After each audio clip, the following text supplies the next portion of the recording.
We have just a few minutes left, so we'll try to be swift here. Thank you, Mr. Chairman. Thank you, Mr. Williams, for appearing today. One of your responses to Representative Dush intrigued me, and I'd like you to elaborate on it, please. Sure. You mentioned that in West Virginia, there was deviation allowed for population that basically wouldn't apply to, say, Pennsylvania, following along the Baker v. Carr, one person, one vote, because they have a whole county rule in West Virginia. Can you explain to me why their whole county rule kind of supersedes Baker v. Carr?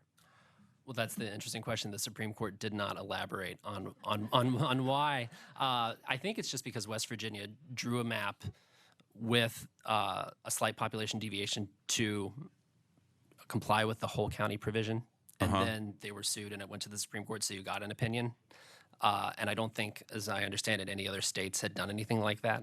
So it's unclear to me, and I would advise any member of this committee who's interested in learning about that more to speak with your counsel to learn about their take on the potential ramifications for redistricting moving forward in other states. But it is a notable decision from the Supreme Court this decade on redistricting that doesn't get as much attention as some of the other ones. But the deviation was small. I think it was less than half a point.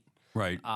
So it was a very small deviation, and the Supreme Court said that it was acceptable for that slight deviation in order to comply with a neutral criteria like keeping counties whole. Yeah, well, half a point is about 1,000 people. Right. Something like that. But it's just interesting that one set of man-made lines, which can easily be changed, I think, by any state, can say, well, here's where the county line is.